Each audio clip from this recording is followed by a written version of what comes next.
happy to be introducing Lucy Corin tonight. I moved here from Missouri in 2007 to do the creative writing MA program.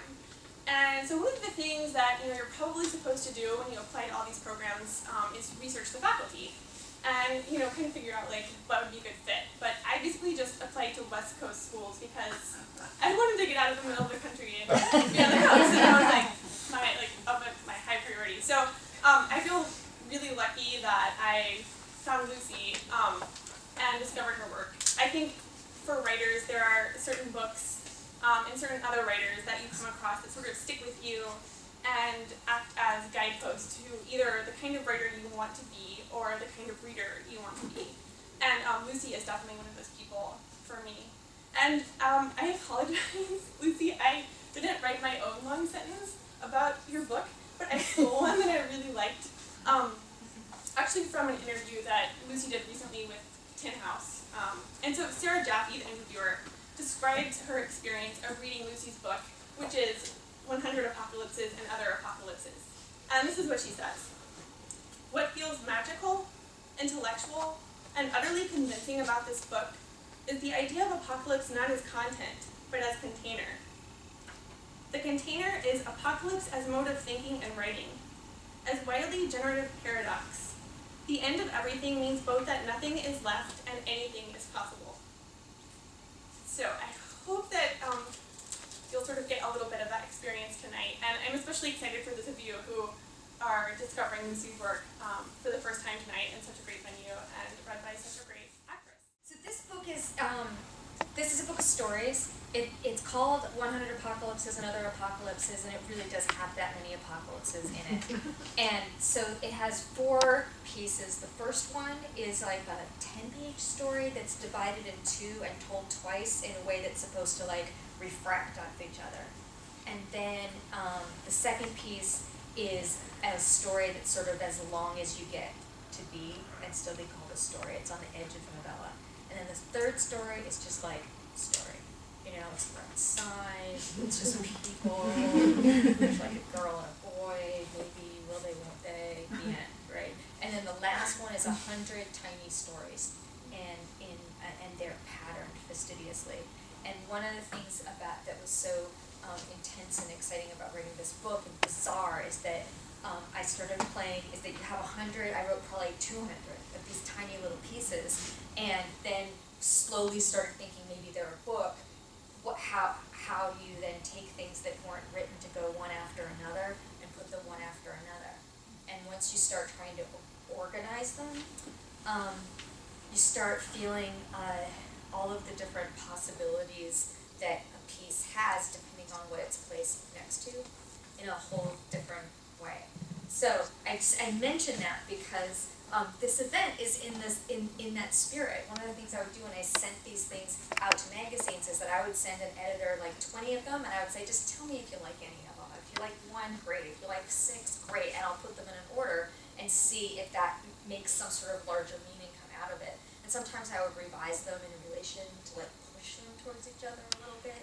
But the flexibility of that and bringing in the mind of another person to the process of trying to figure out what my story should be was really dangerous and exciting for me as a writer. And this is the same thing.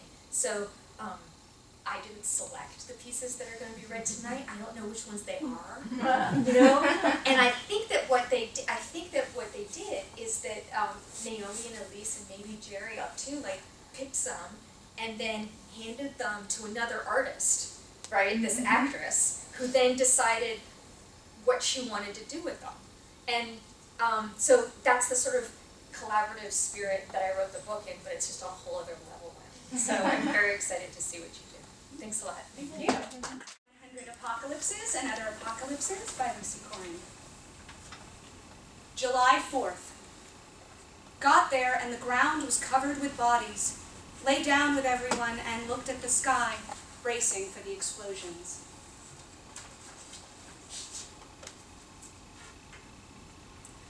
Apocalypses past. After the apocalypse, we didn't even talk about all the crap we read about it or before or seen in movies. Like we were embarrassed of our whole species' imagination. Even what we'd gotten right just seemed lame and obvious. It was a new taboo. talking about the predictions, uncool to do, as opposed to cannibalism, which was pretty reasonable, or wanton sex, which was necessary, heroic even, given the state of so many of our physiques. One night or day or whatever it was, we were sitting around a campfire and I was like, what do I keep trying to remember? And it was ghost stories. I mean, never in real life did I ever actually tell a ghost story. I just saw it in so many movies. It seemed like, having been a kid, I must have done it. Like stealing cookies from a jar, which I never did either. Who has a cookie jar? No one ever again, you can bet on it. So, there we were, all fucking and eating each other by the fire. I kept having all these apocalypse stories from my childhood right there on the tip of my tongue. But for everyone's sake, I hold back.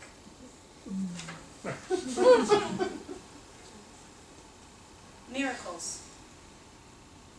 We watched our father take the jar out to the patio on the day we had been waiting forever since he put the spider into it with its egg sac. It was a black widow spider, which we knew never to touch in the garden and to know by the red bow on its belly.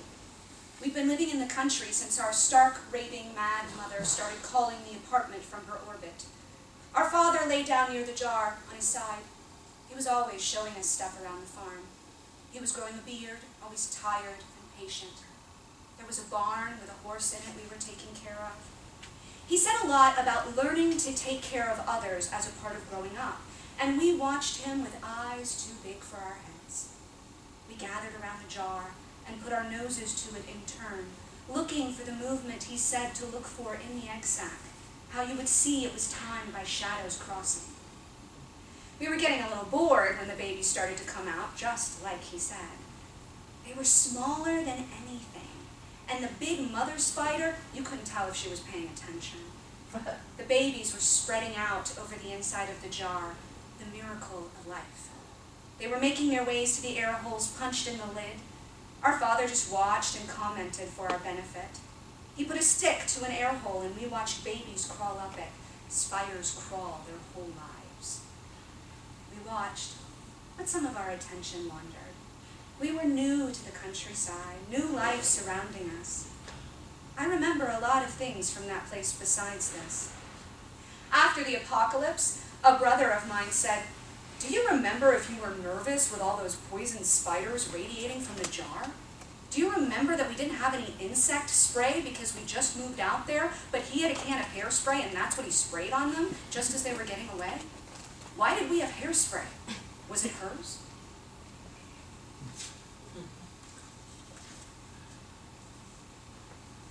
Cake. She baked an angel food cake for the dinner party, which means it's as white as possible in cake, except golden on the outside, and you have to cut it with a serrated knife. It's funny to eat because you can kind of tear it, unlike most cakes. It stretches a little. It's a little supernatural, like an angel. I was watching her with her boyfriend because I admire them, and I'm trying to make them an example in my life of good love being possible. Toward the end of the cake, everyone was talking, and a couple of people were seeing if they could eat the live edible flowers that she put on the cake for decoration.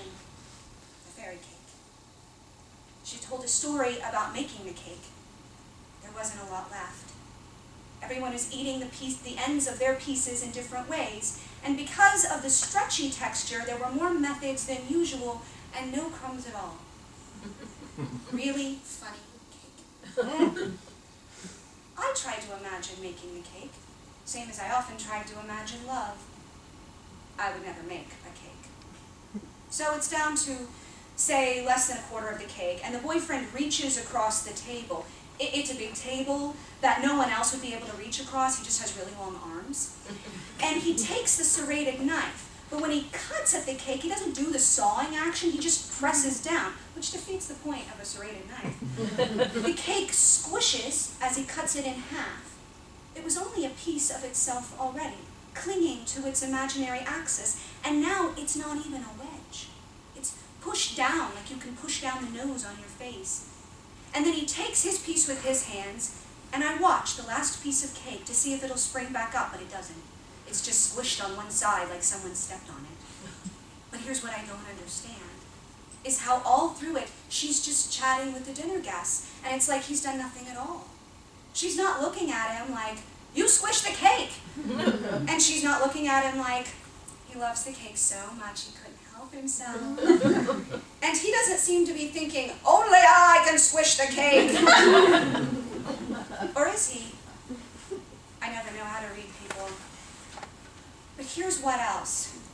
Watching the round cake disappear, watching the people trying to make the most of their pieces, people coveting the cake on one hand and reminding themselves on the other that this will not be the last cake. But will it be the last? I look at their love, and I feel like this could be the very last piece of it on earth. And just look at it.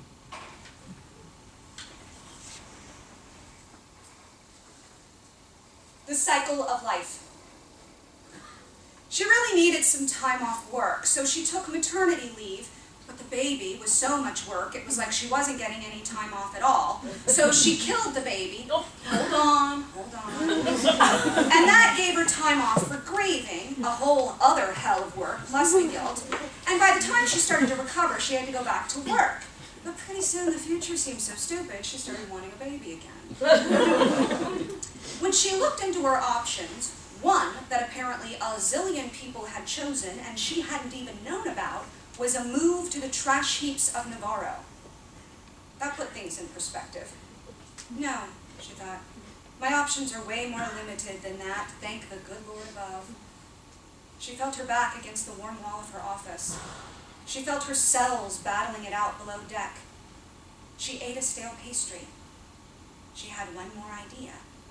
It was like an egg in her brain waiting to go off.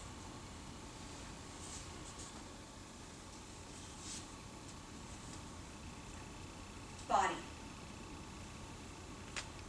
After graduation, their daughter's madness burst from her head full grown. By the time she was pronounced dead of medications, she was bloated with fluids and bubble-wrapped in the watery light of the ICU, with tubes and the green hum of numbers reflecting on the walls. Blisters like jellyfish rose on her knuckles from being pressed to the carpet under her body weight. No one is blaming the people lined up for organs.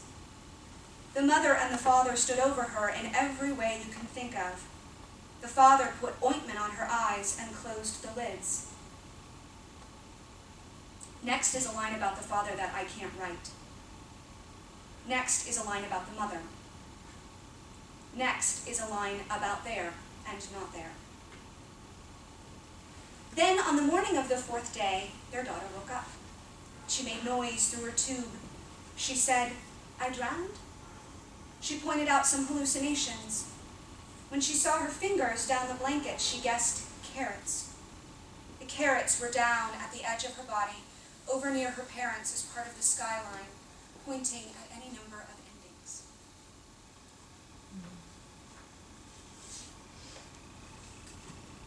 Nostalgia. We were so close from 5 to 8.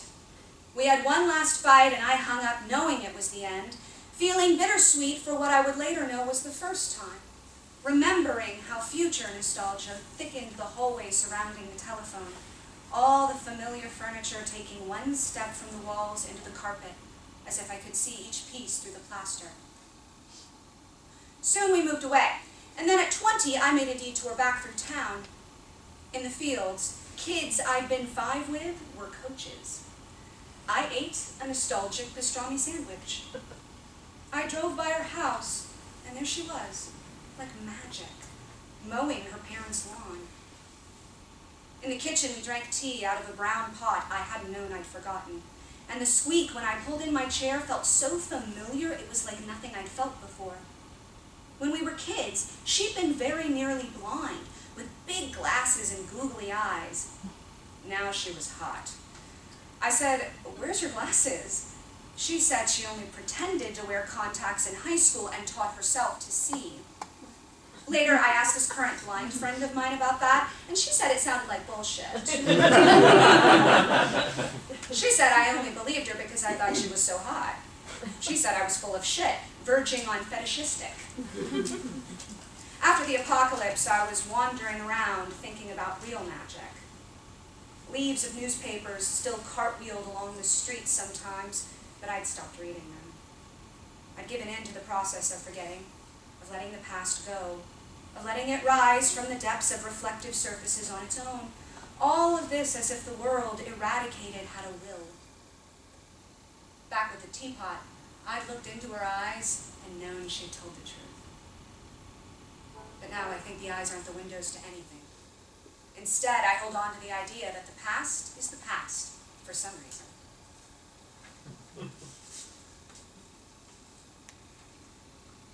A dogalypse.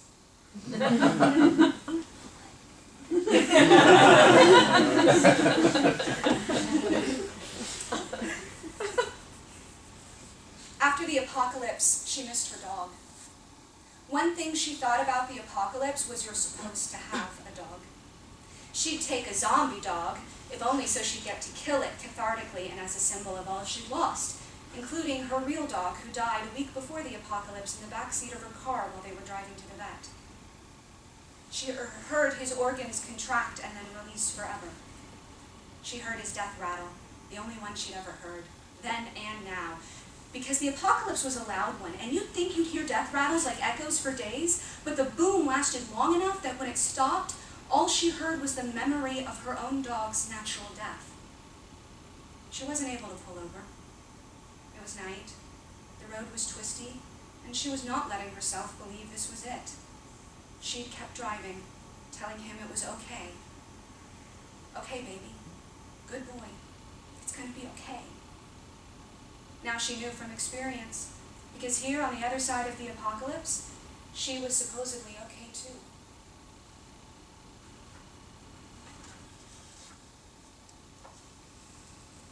Star chart.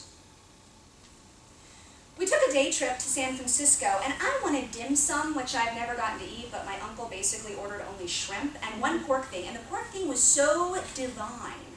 I just haven't had anything like it. It was so cinnamony and had puffy white bun stuff around it, like a cake you might make. But all the rest was one delicious yet almost identical shrimp thing after another. My uncle sensed from us girls a bit of boredom with the shrimp. He said, "I just wanted to show you what I like." He's a glass blower, and he makes a lot of fish to sell. He also scuba dives and goes on fly fishing trips and deep sea fishing trips. He also collects fish figures, especially realistic ones. One time, when I was visiting, he was swimming and got stung by a whole mass of jellyfish and came back to the house covered in whip marks. But he was so quiet and just sat there while my aunt put a meat tenderizer on him. In Chinatown, I liked the tea shops and candy shops, not to eat. My uncle enjoys the dried octopus snacks, so much as to wonder at. My cousin bought a silk halter top for clubbing if he'll let me out of the house. And I bought a cotton robe with symbols on it. She's the blonde and I'm the brunette. Then we went to the aquarium. Sturgeon, yum! I have never been to an aquarium with someone who wanted to eat everything. Then, on the way back to the cabin, we picked up Dungeness crab and clams and mussels, and my uncle made that San Francisco-style stew with sourdough for dinner. We ate outside. I hardly ever look at the sky, but my uncle looked up, crossing his legs and sipping his wine. My uncle is getting pretty drunk, which at first comes off like he's a little pleased with himself, lightening up, but then he starts to get psychological. He went into the cabin, we heard the zip-zip of his bags, and he came back out with a star chart. I don't know anything about the stars. He waved the chart and said, "Speaking of child abuse." And my cousin got up from the table and went inside and came back with an extra shirt to put on. My uncle said, "Remember how we used to look at the stars?" And my cousin said, "Dad, put the chart away and put the shirt on." He would not let up on the subject. I couldn't tell what he wanted me to do, if this was a test involving whether or not I'd think the star chart was cool. I cleared some dishes and he followed me into the kitchen with the star chart. It was yellow, with two parts that revolved in relation to each other. I could just see it, though, because he's a lot like my own father, tottering after me, shaking me by the shoulders, saying, "God damn you, girl, why aren't you following in my footsteps?" My cousin and I have talked about how I'm not going to have kids for my reasons, and she's not going to have kids for her reasons. We look at each other and know we're the end of the line.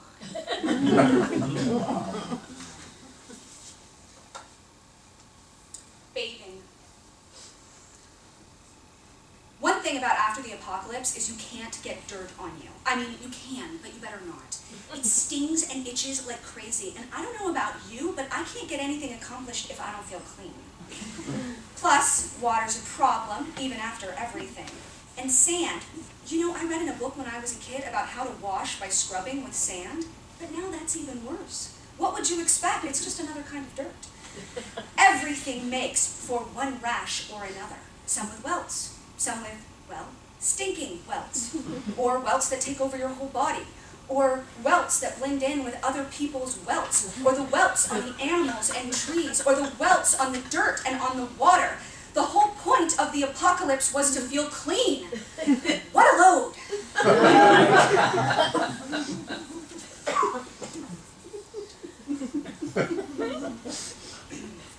Audience.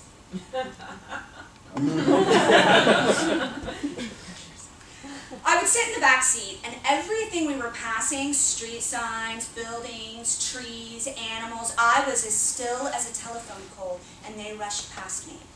I personified them all, so they'd been packing up and preparing. I was a stone in a river, and all of these things were fleeing whatever was happening. I would imagine what each of them would sound like as they were telling me that they were leaving. The pitch of their voice, or how they would say goodbye, or if there were similar things, two buildings that looked alike, would they sound the same or different, or a grouping of several things together, of trees, would they speak in unison? They were rushing past me this way, calling out, but I didn't feel afraid. They weren't warning me. They were just getting out of there as fast as possible, but I was headed into there, and I was going to be the only one there when I got there, whatever it was. But no, I wasn't afraid. I'll be back in a sec. Do you want one of those sandwiches? The thing with the rocking chair is, my mother told me that when she was a toddler, she had a rocking chair that she would sit in for hours. And I found a picture of it with these funny-smelling relics from the 60s, like Clark Gable picture books. My mom looks Asian, but she's not Asian, and when she was little, she looked even more Asian, even with her eyes blue like mine, which of course you can't tell in the picture. And it's always strange to see your mother shrunken into this distant person. And when she got on this kick, she sat me down, sometimes me and my brother, but usually just me. My brother wouldn't sit for such things. But she would sit cross-legged, really tall on the couch or anything, and she would rock back and forth like this and tell me terrible things. About all the child abuse, about the Holocaust, about all the people who died and her family. Oh, no one's Jewish or anything. But what terrible fates happened to all of them. She'd get into this trance state, rocking. About wanting to kill her father when he was dying. I remember my parents were still together. I remember the house we lived in, my mom rocking in this trance and telling me about all the terrible things because her family was just nothing but terrible things. Just misery, misery, misery. My dad's family too. They're just miserable people and miserable things happen to them. And I became really depressed and despondent. All I could do was cry about all of these stories. But in this one house, I remember my dad intervened. He rarely did. His strategy usually was to be gone, to be at work all the time. So he was at home, and I remember he said, "Pamela," because he always called her Pamela, "what are you telling her that for?" He took me to the grocery store to buy groceries, and he was trying to cheer me up by offering me funny stories from his side of the family. I just sobbed. It doesn't work like that.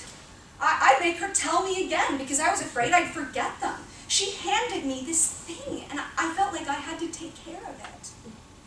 I always thought my mom was inappropriate.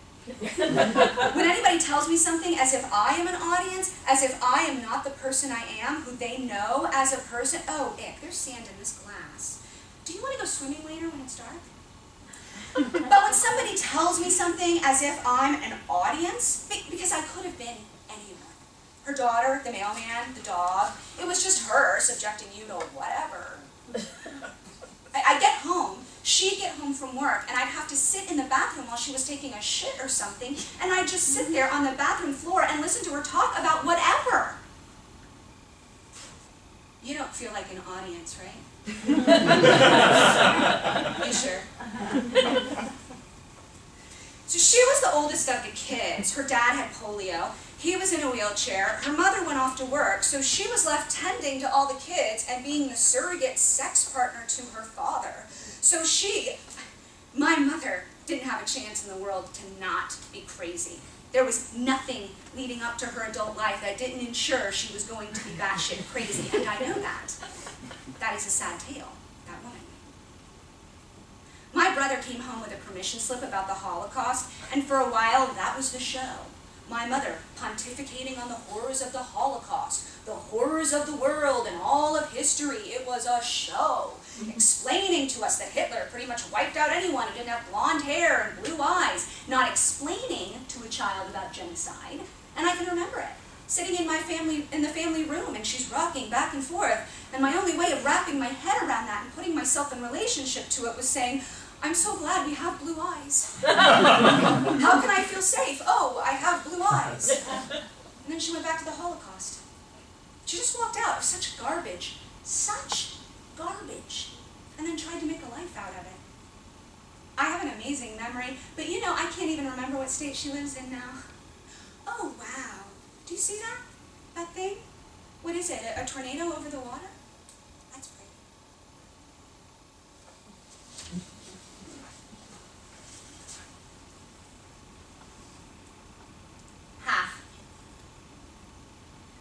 For half the year when her father was working, it was as if she weren't half made of him.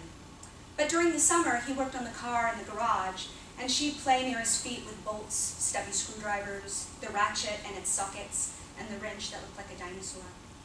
He cursed a lot, headless and heartless, but not her. She knew all the tools, and when he called, she handed each into the dark, grit from the garage floor pressing into her legs, the holes in her father's jeans, her father's sandals, the hair on his toes, the all-around blankness of his feet, his voice, bouncing and metallic, distant and safe, the general quiet mess, all there beyond her eyes. When she comes home from school on the day of the apocalypse, she's 15. The garage door has closed on her father. Waist down, he is in the driveway. The rest of him is in the garage. The garage is suddenly a mouth that has shut already. She thinks of the mysterious fall of the dinosaurs. She thinks of the movie Captain's Courageous, which they watched together, she and her father, on late-night TV, and she remembers the pleasure of being included in his insomnia, this new other half of sleep, looking at the side of his face in the television light, like watching someone sleep, like being a ghost. Spencer Tracy bobbed among sharks, truncated in the water. They'd been reading Ozymandias in school, and she was still thinking about the word trunk.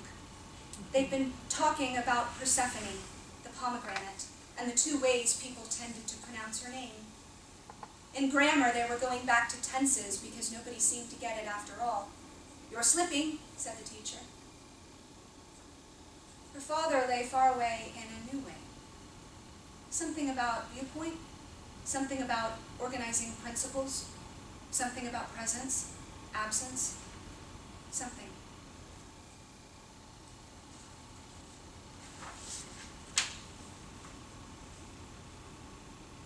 Freeze box, Mama's got A. Now, in the near future, we'd already perfected the cryogenic freeze box for some time. We used it for everything, for animal and vegetable. But best was we could crawl in there for grieving. Let the psychotic teen shoot our mother. Let the caped man rape us.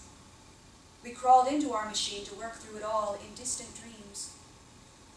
Over time, the teen used her own cryogenic box to wait through the delusions, and over time, the caped man slept his rage away. Those of us awake on Earth walked peacefully, and when we couldn't walk, we slept until we awoke to the clean air of past sadness. Freeze boxes lined the hills and followed us like wagons, but still came the end of the world. We saw it coming, and toward us it crept over time, that rising. We kept our cryogenic chambers near. We were getting so sad, watching it approach like soldiers. We gazed across our freeze boxes into the eyes of one another, waiting for the right moment. We didn't want to leave, because finally it was all so beautiful.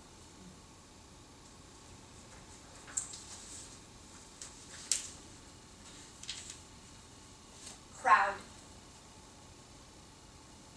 I have come to an aquarium.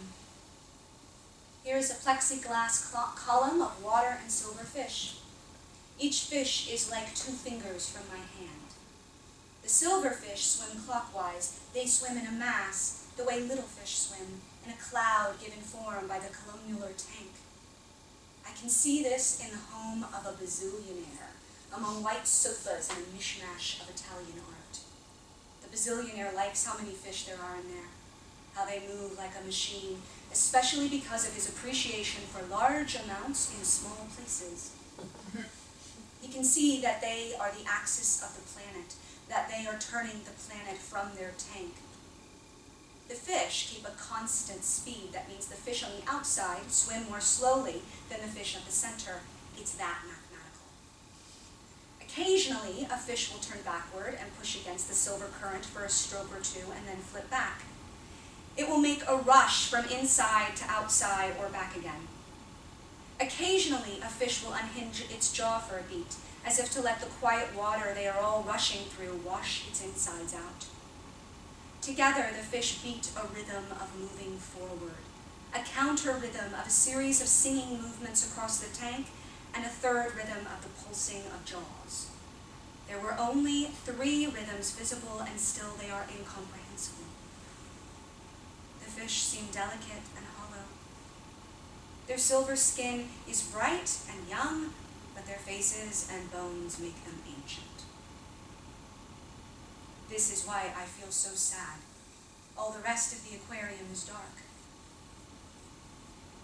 I wanted the world simpler because I wanted to take it in.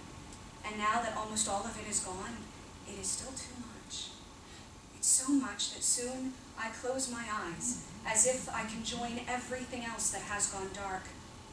But then it's even worse, because what happens when you close your eyes is that everything is possible again. Thank you.